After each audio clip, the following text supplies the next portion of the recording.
Puji nama Tuhan. Salam, salam sejahtera, salam kasih, salam persekutuan dari Tuhan Yesus Kristus bagi kita semuanya. Damang Lena khotbah pada hari ini Minggu tanggal 3 November 2024 adalah minggu pertama di bulan November. Diambil dari Lukas pasal yang ke-16 ayatnya yang ke-19 sampai ayatnya yang ke-31. Tema firman Tuhan yang akan kita gumuli dalam kesempatan ini yaitu bertemakan keadaan roh orang-orang yang telah meninggal dunia. Nah, kita ingin tahu menurut firman Tuhan, apalagi momen untuk menyampaikan tema ini adalah momen yang tepat saat ini karena ada satu anggota keluarga jemaat kita yang telah dipanggil Tuhan, yaitu Bapak Pasko Situmean atau Josrin Situmean, tutup usia 44 tahun, meninggalkan 6 orang anak, laki-laki 2, perempuan 4. Ya, jadi ini momennya supaya jemaat memiliki pengetahuan Alkitab, pengetahuan teologis akan keadaan mereka-mereka yang sudah meninggal dunia. Ya. Mari kita baca terlebih dahulu Lukas pasal 16 ayat yang ke-19 sampai ayatnya yang ke-31. Demikian firman Tuhan. Ya. Lukas 16 ayat 19. Orang kaya dan Lazarus yang miskin. Orang kaya dan Lazarus yang miskin. Perhatikan baik-baik ya. Silakan. Ada seorang kaya yang selalu berpakaian jubah ungu dan kain halus, dan setiap hari ia bersukaria dalam kemewahan. Dan ada seorang pengemis bernama Lazarus, badannya penuh dengan borok, berbaring dekat pintu rumah orang kaya itu, dan ini menghilangkan laparnya dengan apa yang jatuh dari meja orang kaya itu. Malahan anjing-anjing datang dan menjilat boroknya. Ayat 22, kemudian matilah orang miskin itu. Mulai dari sini namanya, matilah orang miskin itu yang sudah saru tadi, lalu dibawa oleh malaikat-malaikat ke pangkuan Abraham. Ayat 22. Orang kaya itu juga mati. Kurang berapa? Ayat 23. Orang kaya itu juga mati. Orang kaya itu juga mati. Terus lalu dikubur. Dan sementara ia menderita sengsara di alam maut, ia memandang ke atas, dan dari jauh dilihatnya Abraham dan Lazarus duduk di pangkuannya. Tetapi Abraham berkata, "Anak, ingatlah bahwa engkau telah menerima segala yang baik sewaktu hidupmu, sedangkan Lazarus segala yang buruk. Sekarang ia mendapat hiburan dan engkau sangat menderita." Ayat 26, selain daripada itu di antara kami dan engkau terbentang jurang yang tak terseberangi, supaya mereka yang mau pergi dari sini kepadamu ataupun mereka yang mau datang dari situ kepada kami tidak dapat menyeberang. Terus kata orang itu, "Kalau demikian, aku minta kepadamu Bapa, supaya engkau menyuruh dia ke rumah ayahku. Sebab masih ada 5 orang saudaraku, supaya ia memperingati mereka dengan sungguh-sungguh agar mereka jangan masuk ke dalam tempat penderitaan ini." Tetapi kata Abraham, ada pada mereka kesaksian Musa dan para nabi. Baiklah mereka mendengarkan kesaksian itu. Jawab orang itu, tidak Bapak Abraham. Tetapi jika ada seorang yang datang dari antara orang mati kepada mereka, mereka akan bertobat. Ayat 31. Kata Abraham kepadanya, jika mereka tidak mendengarkan kesaksian Musa dan para nabi, mereka tidak juga akan mau diyakinkan, sekalipun oleh seorang yang bangkit dari antara orang mati. Oke, ya temanya tadi yang mengenal, saya katakan, ya keberadaan, keadaan roh orang-orang yang telah meninggal, yang mati menurut Alkitab. Ya, itulah temanya. Saudaraku yang dikasihi Tuhan, ya disebutkan ada dua orang yang waktu bersamaan meninggal dunia. Itu dulu aman paham. Tetapi tempat mereka berbeda. Yang satunya yaitu Lazarus berada di pangkuan Bapak Abraham. Yang satunya lagi di tempat yang berbeda, di tempat yang lain. Tetapi disebutkan di situ sangat menderita. Saya percaya mengenal ini adalah alam kematian, bukan surga. Ya, bukan surga. Kenapa? Argumentasi saya apa? Dasar pemikiran saya mengatakan bahwa ini adalah alam kematian. Yang pertama adalah bahwa Lazarus yang mati itu bertemu dengan Abraham, bukan bertemu dengan Elia. Ini alasan yang pertama. Kenapa ada ya perbedaan bertemu dengan Abraham dan bertemu dengan Elia adalah hal yang berbeda. Saudaraku, Elia terangkat hidup-hidup masuk di dalam surga, itu kata Alkitab. Dia tidak pernah mengalami kematian. Sementara Abraham di dalam Alkitab dicatatkan namanya Abraham mati. Berarti kalau Lazarus yang mati itu dikatakan dalam Lukas pasal 14 tadi, Lazarus itu bertemu dengan Abraham, berada di pangkuan Abraham. Berarti ini adalah alam kematian. Tidak usah kita lagi ragu bahwa itu alam kematian, bukan surga. Oke, itu yang pertama saudaraku ya. Nah, kalau kita sudah yakin dan percaya dalam kematian, maka saya akan menyampaikan kepada saudara keterangan selanjutnya. Di alam kematian tadi, ya, ada jurang pemisah antara orang yang mati di dalam Tuhan dengan orang yang mati di luar Tuhan. Ya, ada jurang pemisah. Baik yang dari tempatku ke tempatmu, kata si Abraham, tidak bisa menyeberang. Dari tempatmu, hai orang kaya, ke tempat kami di sini tidak bisa menyeberang. Ada jurang pemisah. Itu dulu pemahaman yang kedua, Langinan. Ya, tadi pemahaman yang pertama bahwa ini adalah alam kematian, bukan surga, bukan neraka yang dicatatkan dalam kitab Wahyu. Belum, saudaraku. Ya, nah, yang kedua, saudaraku, ternyata di alam kematian itu ada jurang pemisah antara orang yang mati di dalam Tuhan dengan orang yang mati di luar Tuhan. Ada perbedaannya, saudaraku. Mati di dalam Tuhan, mati di luar Tuhan.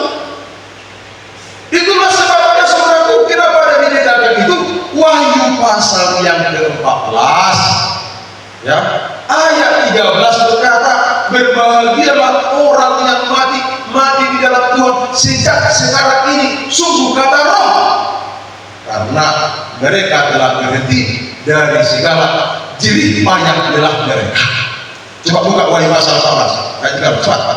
Ya. Dan aku mendengar suara dari surga berkata, Ya, aku mendengar suara dari surga, bukan suara dari neraka atau suara dari tempat yang tidak jelas. Suara dari surga aku dengarkan apa? Suara itu yang tuliskan. Berbahagialah orang-orang mati yang mati di dalam Tuhan. Iya, orang yang mati di dalam Tuhan. Terus sejak sekarang ini sungguh terus kata Roh, supaya mereka boleh beristirahat dari jerih lelah mereka. Terus karena segala perbuatan mereka menyertai mereka. iya, hanya orang yang mati di dalam Tuhan disebut berbahagia. Jadi di dalam kekristenan Allah bilang, kalau ada saudara kita, famili kita, orang yang kita kasihi yang telah mengalami kematian, yang meninggal mendahului kita, kalau dia mati di dalam Tuhan, dia berbahagia. Itu saudara. Ya, dia berbahagia. Makanya oleh Rasul Paulus berkata di dalam 1 Tesalonika pasal 4. Ayo kita lagi 1 Tesalonika pasal 4. Ya, juga dengan orang yang berbeda, zaman yang berbeda. Ya, perkataan Tuhan disampaikan, tetapi maksudnya tujuan tetap sama. Kenapa? Karena sumber wahyu, sumber ilahi itu adalah sama, yaitu Tuhan Yesus Kristus. 1 Tesalonika pasalnya yang keempat, ayatnya yang ke-13. Mari silakan. Dan aku mendengar suara selanjutnya, kami tidak mau saudara-saudara Iya. bahwa kamu tidak mengetahui tentang mereka yang meninggal. Iya, jangan sampai tidak tahu tentang mereka yang meninggal. Itulah sebabnya panggilan saya sebagai hamba Tuhan berkewajiban untuk mengajari jemaatnya tahu bagaimana keadaan keberadaan mereka yang meninggal. Kenal kita memang menjelaskannya, saudaraku.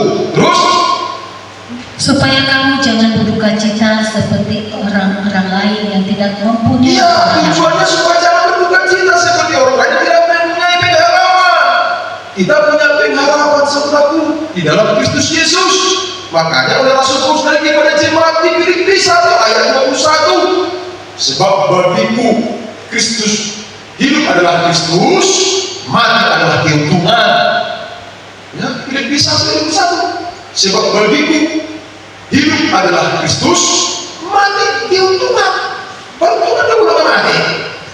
Allah yang benar, pembangunan Tuhan kita, yaitu mati di dalam Tuhan. Tapi kalau mati di dalam Tuhan, tak keuntungan ini. Jeto mana? Itu naroko memang, menderita memang, menyusul memang. Tuh, Ima si orang kaya yang sangat sombong waktu hidupnya, tetapi kemudian dalam kematian dia sangat menderita. Oke, lanjut saudaraku, masih dalam 1 Tesalonika pasal 4 ayat lanjut. Silakan. Bila kembali. Karena jikalau kita percaya Ya, kalau Yesus kita telah percaya. mati dan telah bangkit, Ya. maka kita percaya juga bahwa mereka yang telah meninggal dalam Yesus Nah, akan perhatikan. berkumpul Allah bersama-sama. Ada kata meninggal dalam Yesus. Jangan sampai dilupakan namanya lagi itu. Meninggal dalam Yesus. Jangan dibalik, meninggal di luar Yesus. Harus meninggal dalam Yesus. Tadi sebelum-sebelumnya orang yang mati di dalam Tuhan. Ya, harus jelas. Terus Ini kami katakan kepadamu dengan firman Tuhan. iya, kami katakan dengan firman, bukan pendapat teologi orang tertentu, pakar-pakar teologi tertentu. Ini kami katakan dengan firman, dengan kebenaran Tuhan, bukan pendapat kami, kata Rasul Paulus kepada jemaat-jemaat di Tesalonika. Terus Kita yang hidup, yang masih tinggal sampai kedatangan Tuhan, kita yang hidup yang masih tinggal sampai kedatangan Tuhan, karena manusia saudaraku tetap regenerasi sama seperti kita sekarang. Ada yang sudah usia 90 tahun, ada yang 60 tahun, ada yang masih mau menikah, ada yang masih sekolah, ada yang masih baru lahir, ada masih anak-anak sekolah minggu. Bukan nanti saudaraku saat datang Tuhan itu menunggu mati semua. Bukan. Tidak berubah, saudara.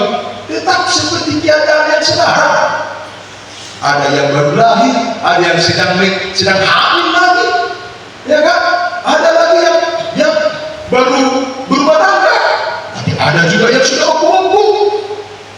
Tuhan datang yang kedua kali, saudaraku. Ya. Tapi kita berkata, ya, kita yang masih hidup, yang masih tinggal sampai kedatangan Tuhan yang kedua kali, terus sekali-kali tidak akan mendahului mereka yang telah meninggal. Dia tidak akan mendahului mereka yang sudah meninggal, baik itu mulai zaman dulu, ya, yang sudah meninggal dunia. Tidak sekali-kali mendahului mereka. Tidak mendahului kemana maksudnya? Mendahului masuk ke dalam kerajaan surga. Nanti baru ada waktunya saudara. Terus sebab pada waktu tanda diberi, ini dia mulainya. Pada waktu tanda diberi, tanda seperti apa? yaitu pada waktu penghulu malaikat berseru, Pada waktu penghulu malaikat berseru, terus dan sangkakala Allah berbunyi, ada sangkakala Allah berbunyi, maka Tuhan sendiri akan turun dari surga. Tuhan sendiri akan turun dari surga. Kenapa ada kata turun? Dalam Kisah Para Rasul dikatakan bahwa setelah Yesus bangkit dari kematian, kemudian dia berada bersama-sama dengan muridnya 40 hari, saudara. 40 hari. Setelah 40 hari, berangkatlah Yesus ke surga. Ya. Dan ada malaikat berkata, "Hei orang-orang Galilea, hei para murid-murid Yesus, ya, sekarang kamu lihat Yesus yang berangkat ke surga sekarang ini akan datang dengan cara yang sama sebagaimana kamu melihat dia ke surga." Berarti kalau dengan cara yang sama berangkat, maka nanti juga cara yang sama turun. Saudaraku, begitu juga kedatangannya nanti. Dan saat ini kita gereja Tuhan sedang menantikan kedatangan Tuhan yang kedua kali. Haleluya, haleluya. Aduh, saudaraku, kalau tidak ada pengharapan yang seperti itu, maka sia-sialah kematian orang-orang yang mati dalam Tuhan. Sia-sia juga kita yang setia kepada Tuhan. Bahkan ada yang sampai mati-mati oleh karena mempertahankan iman kepada Yesus. Gereja dibakar di mana-mana, saudaraku. Dan mereka tidak berbahas, saudaraku. Sia-sialah kematian mereka itu. Sia-sialah para hamba-hamba Tuhan yang merintis pelayanan mereka di sana sakit-sakitan, bahkan ada yang sudah yang dibunuh, saudaraku. Mengapa mereka melakukan itu semua? Satu pengharapan mereka adalah bahwa, saudaraku, mereka akan kelak bersama-sama dengan Yesus Kristus Sang Kepala Gereja.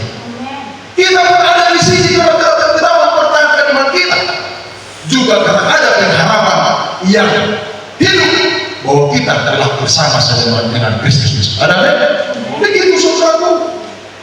Ya, lanjut kita terus. Dan mereka yang mati dalam Kristus, Perhatikan, yang mati dalam Kristus akan lebih dahulu bangkit. akan lebih dahulu bangkit. Terus Sesudah itu kita yang hidup, kita yang hidup, yang masih tinggal, akan diangkat bersama-sama akan diangkat bersama-sama dengan Tuhan dalam awan menyongsong. dalam awan menyongsong. Menyongsong apa? Menyongsong Tuhan di angkasa. Iya, menyongsong Tuhan. Terus Demikianlah kita akan selama-lamanya bersama-sama dengan Tuhan. selama-lamanya, forever, bersama dengan Kristus di surga, saudaraku. Terus Karena itu hiburkanlah seorang akan yang lain dengan perkataan-perkataan ini. Jelas sekali, saudaraku, ada pengharapan kita di balik kematian. Bukan hanya dalam hidup ini saja kita menaruh pengharapan pada Kristus, tapi juga setelah kita, ya, selesai tugas kita di bumi ini, kita akan mati. Dan tidak juga berhenti di situ, mati dan selesai jadi apa namanya, dari tanah, ya, dari tanah kembali ke tanah. Tidak sampai di situ saja, pertanggungjawabannya setelah kematian itu ada kehidupan kekal. Jadi nggak selesai langsung begitu misalnya mati, udah selesai, nggak ada urusan lagi. No, masih ada urusan. Harus bertanggung jawabkan perbuatanmu sebagai orang Kristen, sebagai seorang kepala rumah tangga yang sudah berjanji waktu pernikahan aku akan setia membawa mata ini ke dalam jalan pimpinan Tuhan. Tapi kau akan melakukan bohong. Kan gitu. Hanya istighfar aja masuk ibadah. Lalu bapak-bapaknya dari mana? Nggak tahu nanti. Kan gitu. Apa anaknya disuruh sekolah minggu? Sisa sekolah rumah tangga nggak kelihatan tak kemana-mana. Kau bertanggung jawab itu semua. Nah, oke, baik saudaraku. Ya, kita lanjutkan lagi saudaraku. Itu semua yang kita buka tadi adalah perjanjian baru. Ya, sekarang mari kita lihat perjanjian lama supaya tidak timpang saudaraku. Oh, itu kan perjanjian baru semua yang dibuka oleh pendeta. Sekarang kita buka perjanjian lama. Ya, kita buka Pengkhotbah pasal 9 ayat 5 sampai 6. Silakan, yang kepala. Karena orang-orang yang hidup tahu bahwa mereka akan mati. Iya, karena orang-orang yang hidup tahu bahwa mereka akan mati. Betul kan itu? Betul. Haleluya. Haleluya. Kita lah itu orang-orang yang hidup. Kita orang yang hidup tahu bahwa mereka akan mati. Tahu atau tidak kita mati kan? Tahu atau kan? Bingung. Tahu atau kan? Tahu atau kita mau mati. Tapi tanggalnya, harinya, bulannya, jamnya, tahunnya tidak tahu kita. Tuhan yang tahu. Tapi yang kita pilih maksudnya ini adalah orang-orang yang hidup tahu bahwa mereka mau mati. Iya. Taruh masalah di sini. Terus? Tetapi orang yang mati tak tahu apa-apa. Ini baru benar juga. Orang yang mati tak tahu apa-apa. Kunci langsung. Masuk ideologi. Hapus saya itu langsung. Pak mati. Orang mati tak tahu apa-apa. Jadi, anak saya kurang bercik-cik praktek-praktek yang lain yang membuat sakit hati Tuhan. Ulangi, supaya tidak banyak lagi praktek-praktek hasil pengetahuan atau praktek-praktek ya yang dipraktekkan dia benar orang Kristen, tapi dia masih tidak mencerminkan perilaku kekristenannya sesuai dengan iman Kristen. Yang seperti apa itu? Contoh, ya, kalau misalnya, ya, pergi ziarah boleh nggak? Boleh. Nggak ada yang melarang, tapi aku nggak ada yang melarang ziarah. Tapi saat kau ziarah, ya, kau bawa rokok, kasih rokok. Kalau itu ayah yang meninggal, nyoba bapak masih segala ilmu. Padahal mungkin waktu hidup tak pernah kau kasih rokoknya, ya kan? Waktu mati, kau bawa rokok, kau kasih rokok di kuburan itu. Ingat kata Tuhan Pengkhotbah pasal 9 ayat sampai tadi, orang mati tak tahu apa-apa, kau kasih kepada orang tidak tahu apa-apa. Itu satu. Yang kedua apa lagi? Datang kesurupan. Kalau dulu dibawa melihat kesurupan, nanti tangga mana, nanti keluarga lah, tak panggilan, tak siapa lah. Yang kamu tidak mau kesurupan. Ya, harus siapa tuh? Ya, kan? Ya, oke. Ya, ini kesurupan saudaraku. Kalau kesurupan yang datang siapa menurutmu? Tuhan Yesus. Yang jelas bu, bukan. Cara Tuhan Yesus datang berbeda. Atau malaikatnya, malaikat Tuhan, malaikat Tuhan datang? Tidak. Lalu siapa yang datang? Nabi-nabi yang kudus datang ke atas itu? Tidak juga saudaraku. Lalu siapa yang datang itu? Biasanya abang Inang yang datang itu, kalau saya punya rumusnya gini aja. Siap berdua nama untuk umum pohoni tinggal mana selingkap. Mulu dan tinggal deh berdua di hamil deh. Sudah bersedia ya, untuk menebang setiap pohon yang tidak menghasilkan buah. Ya Tuhan ini tidak ada. Eno, orang tikos be baru muncul mai be di video, ya, mau ulang ya, atau mengancam mau, ada dua masalah. Mau tikos di baru muncul mai, ya, nggak dipaling akan aku Tuhan. Oh, dibantu, ya kan? Lalu kemudian bicara mau di orang manis keluarga anak besokan, di orang manis bisa berbapak itu, bisa melalui ekonomi orang baik, bisa melalui ke anak bermasalah, macam satu dari Tuhan yang membantu. Allah di mana? Allah tidak berkata, yang dikasih itu hajar dan ku. Udah dong, bulu anak Tuhan doa mau dia Tuhan mau sebagai anak tak begitu dong. Ada tulang anak di orang itu masih ada mandi jangan di orang, bulu sudah begitu dong. Setahun, 2 tahun, 3 tahun, 5 tahun, dan mandi jangan oleh orang apa-apa. Disaksikan status sebagai anak Tuhan. Kalau masih ada orang sama kamu, Tuhan baik dalam hidup. Berterima kasihlah kepada Tuhan. Maka datang anak musuh itu mendoakanmu. Oke, kita buat perjanjian namanya, ya, ya. Oke, Pak, kalau ini kok kesempatan mau lupa. Hari ini bro, belum Pak Ibu. Kan gitu. Sehat. Diberi kesempatan. Tapi itu nggak berbuat ini. Ini Muhammad, kamu bocor baru tak? Aku jangan membantu kamu. Tapi gue mulai, bukannya? Si mulai, itu kan? Itu mudah. Mau coba, ya kan? Ya Tuhan mau begitu. Ya, oke. Baik saudara, yang tadi saudara, tadi orang hidup tahu bahwa mereka akan mati, orang mati tidak tahu apa-apa, terus tak ada upah lagi bagi mereka. Tak ada upah lagi bagi mereka. Perhatikan, tidak ada upah. Belum siap kau bicara berdiri. Lalu kubur dari upah, terus Bahkan kenangan kepada mereka sudah lenyap. kenangan pun sudah banyak, terus lagi. Baik kasih mereka Baik kasihnya, maupun kebencian dan urutkan kecaman pintu dari masa, langsung dari mana? Orang ayat ini tidak tuh. sudah lama hilang. Sudah lama hilang. Terus Dan untuk selama-lamanya tak ada lagi bahagian mereka dalam segala sesuatu yang terjadi. tak ada lagi bahagian mereka waktu lagi jamban. Tapi roh kan nama dulu nasi kursi itu. Marpis tak kau di mana? Dengan mana nama di bawah tidak mesti berjamban kursi. Laut kata. Di dapin mau contoh nak katakanlah bagaimana main mana anak sekarang. Bagi bapak yang ada ya, bapak, oma, ngerumi, pemurung tak, laut jalur, hilang, membuat si makan tahu, nama duduk, kan gitu, ada benar.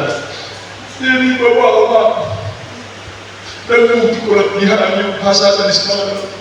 Buru, bapak nak, buru, nak. Oh, ada bapak bagi yang muda bapak cakap. Madu pagi waktu ini salah. Ano bang? Madu pagi itu hidup salah. Tadi dia tidak berkata orang yang mati tak tahu apa-apa. Tapi orang hidupnya bilang firman. Saya tahu. Oh, madu pagi waktu hidup salah.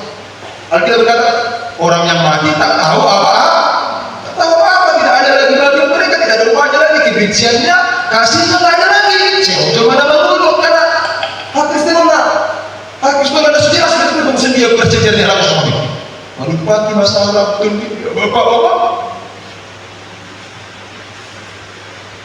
Ini saudaraku.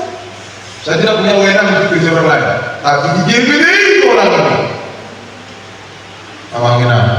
Saya ini tidak usah ajak kita semuanya.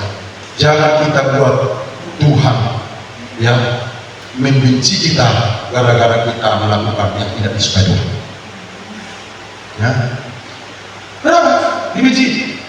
Kita benar. Ulangan 18 ayat yang ke-10 sampai ayat yang ke-12. Setiap orang yang melakukan hal-hal di atas adalah kekejian dari Tuhan. Ini yang kemarin baca Ulangan 18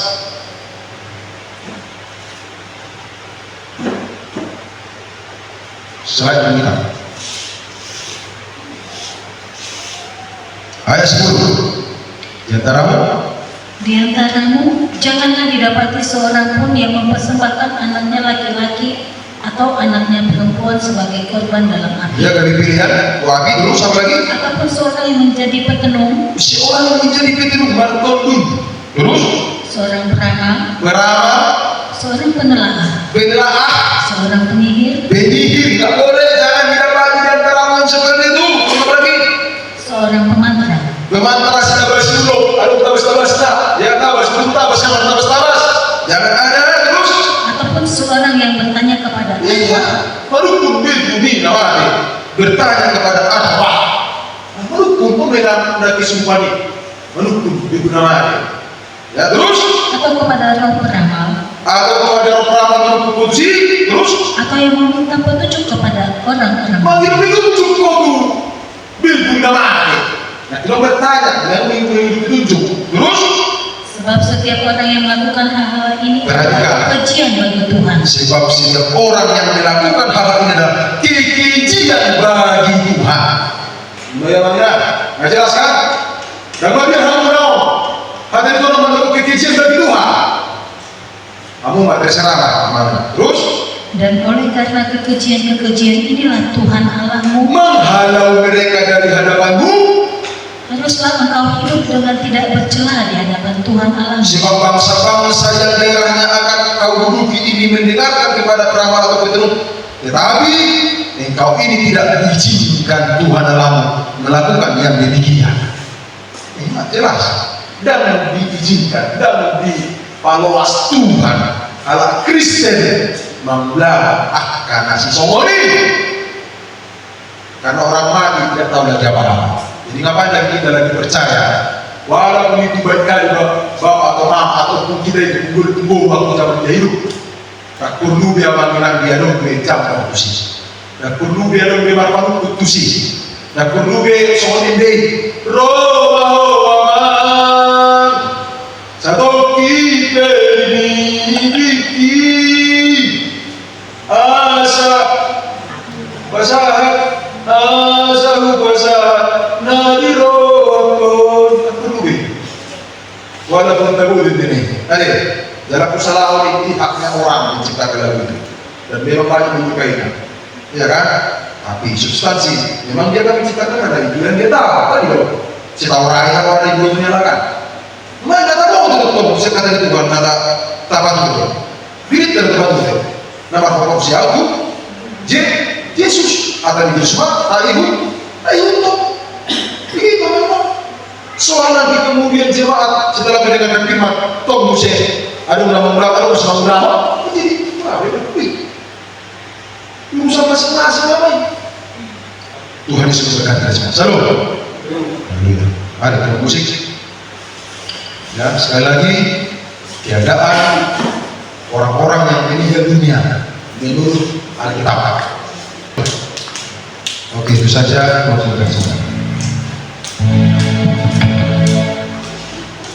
Berkaryalah Roh Kudus.